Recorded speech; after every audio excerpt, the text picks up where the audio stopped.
Sexless marriages. Why are they more prevalent in South Korea? How and why do married couples become sexless? The Korea Herald investigate. Ever since the arrival of her daughter 6 years ago, the precious little being has become the center of Park's world. It also marked the beginning of a new dynamic in a marriage, a sexless, more companionate relationship with a husband. After the baby was born, we gradually drifted into a sexless relationship. I was tired from taking care of the baby and doing housework. My husband also looked exhausted when he came home. He no longer initiated either. Park 43, who lives in Seoul, said her daughter is now 6, but the couple stick to the sleeping arrangement established at her arrival. The daughter shares a bedroom with mom, while dad sleeps in a separate room to avoid disrupting their sleep, because he often comes home late, stays up late, and gets up early. While Park is not entirely satisfied with the situation, she does not perceive a significant problem with it either.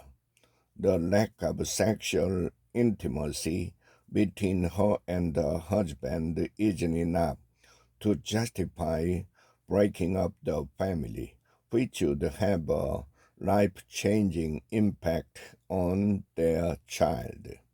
How could I separate her from her father just because the spark between us have faded and we no longer have sex, she said.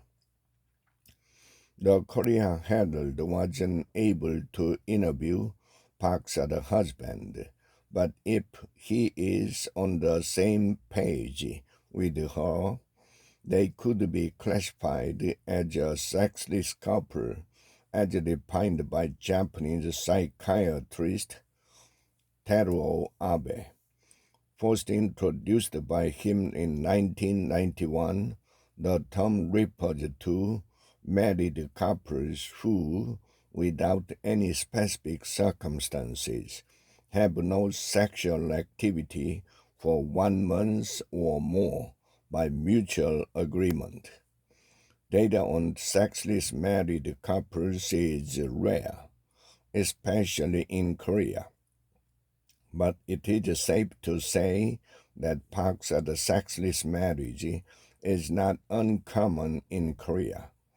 A 2016 survey of 1,090 Korean nationals released by Korea's only sex clinic, the S Clinic in Seoul, run by Dr. Kang, showed that 35% of married couples here were sexless.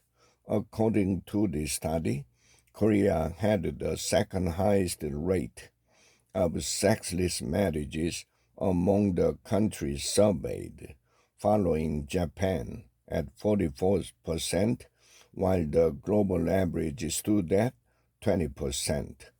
Perceptions of marriage. The experts contacted by the Korea Herald generally agreed with Kang's 2016 finding that the prevalence of sexless marriage is higher here compared to in other societies. In an interpretation, Lim, professor in the Department of Child and Family Studies at Kunsan National University, points to the differences in how people perceive the marital union across culture. In the West today, marriage usually means the union between two individuals independent of their original families. In such societies, the couple's sexual relationship and the emotional connection are key to the stability and the satisfaction of the marriage. Lim writes in an article, a study on the sexless experience of married women in their 30s and 40s, co-authored with Shin in 2021. However, the meaning of marriage in contemporary South Korea is more of a union between families rather than of individuals, placing greater value on materialistic values rather than love or affection, Lim contrasted. According to her, this situation explains why the influence of one's original family remained strong even after starting a new family, and the tendency of couples to prioritize their children or the family they created for them over their own happiness in their relationship with each other. Han, an emeritus professor of psychology at Korea University, put it this way: in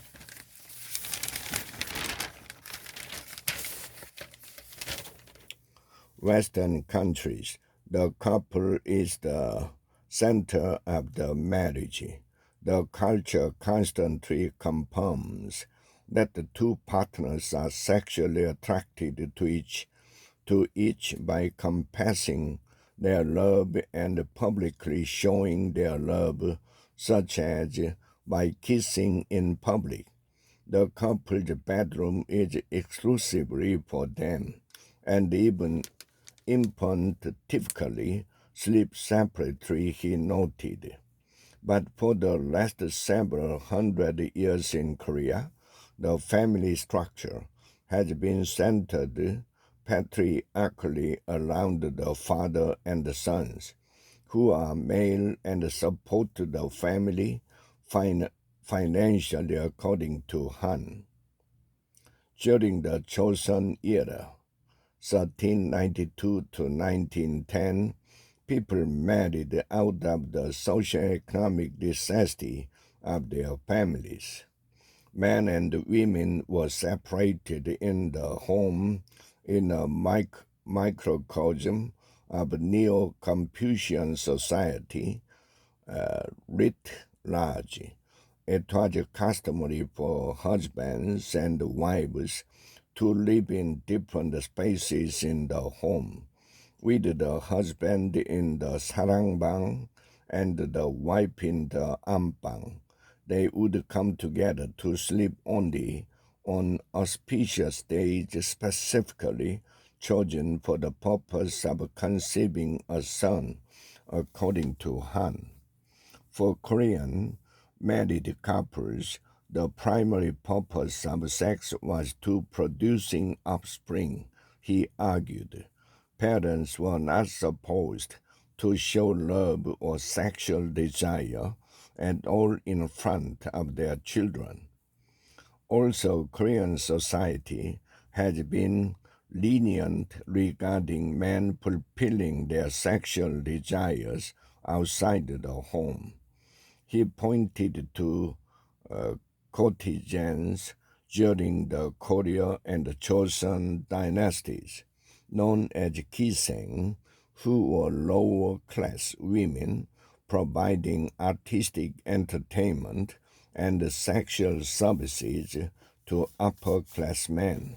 Low libido. Hearing this explanation, one might be tempted to fall into a stereotype about Koreans collectively lacking libido. As Clinic Kang, one of the country's few experts in the field of sexual medicine, says that is not the case. Koreans are not indifferent to sex, said Kang, who is a psychiatrist with training in urology from the Boston Medical Center for Sexual Health. He also had the Korean Institute for Sexual and Coupled Health, modeled after the Kinsey Institute, the American Scientific Research Center, renowned for its groundbreaking studies on sex, gender, and reproduction.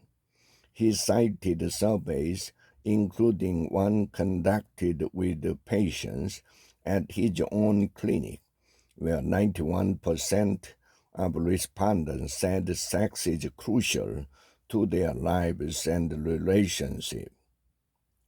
If sex is indeed so critical to Koreans, then why did Kang's survey show that sexless marriages are statistically more prevalent here? According to Kang's view, having sex with your partner requires a lot of energy, while when you pay for sex, no energy is needed, and you can easily get the desired stimulation. For men, the accessibility of the sex industry here is a contributing factor, he added, claiming that Korea is one of the easiest countries in which to buy sex, with Brussels operating illicitly. He did not provide evidence to support his claims. Both acts of buying and selling sex are illegal in Korea. True sexual intimacy involves emotional communion and connection, but many Koreans lack that. According to Kang, instead, sex is often seen merely as an act of penetration, ejaculation, and indulgence. Han said it is easy for men to satisfy their sexual desires through the sex industry in Korea, and the adult entertainment industry continue to be centered around men. He also mentioned that some Korean men do not view prostitution as infidelity.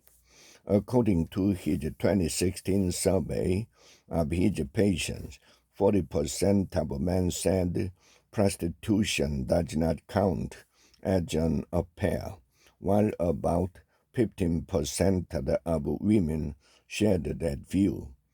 The same survey found that 50% of the Korean men surveyed admitted to having engaged in an extramarital affair, compared to 9% of Korean women who reported the same. He did not discuss the perspectives of women in Korea. Too tired to have sex?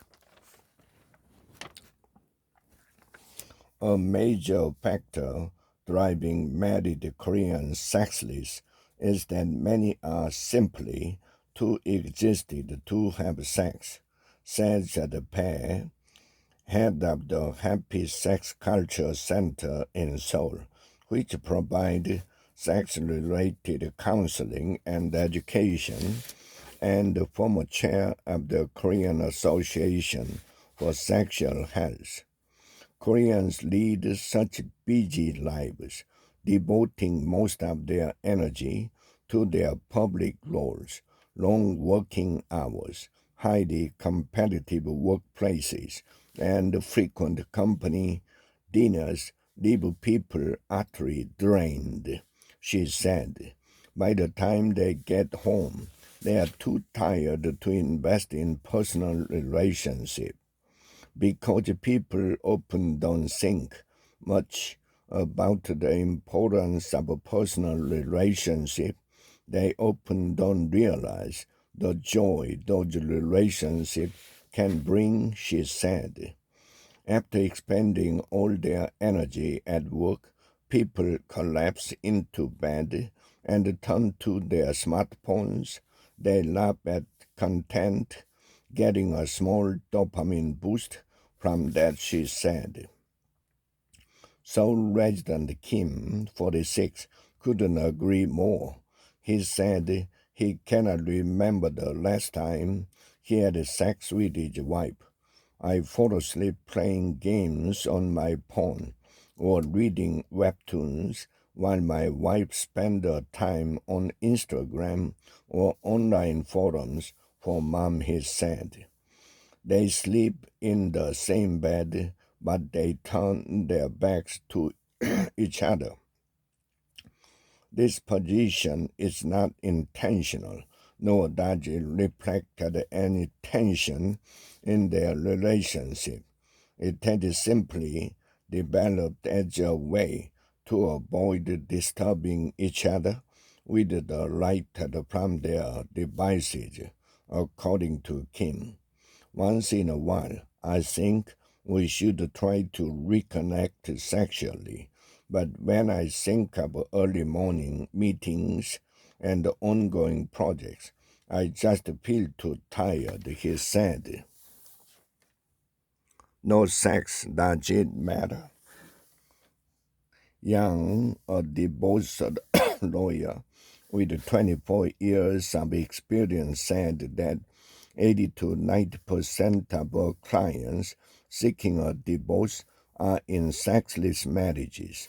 The remaining 10% of cases involve couples where one partner has a significantly higher level of sexual desire than the other, creating tension. But in my 24 years, I've never had a client explicitly cite a lack of sex as the main reason for divorce. It might be a hidden cause, but no one admits it, perhaps because acknowledging it might make them seem unsophisticated or as if they are acting on based instinct, Yang said. Korean couples rarely talk about sex openly, she said. They discuss finance, child rearing, and the issues with the in-laws, but not sex. Even when problems related to sex arise, they don't attempt to address them. Many experts agree that a healthy relationship to and communication about sex can enhance the intimacy and help resolve other marital issues. Still, Professor Lim advised against making sweeping claims based on any one married couple's sex life or lack of it. These days, in the Korean media, sexlessness in married couples is often portrayed as a sign of brewing conflict or an indicator of an unstable marriage. Lim thinks not having sex could be one way for some couples to live peacefully together. In such cases, sexless married couples may be able to maintain a peaceful relationship without serious discord, she said.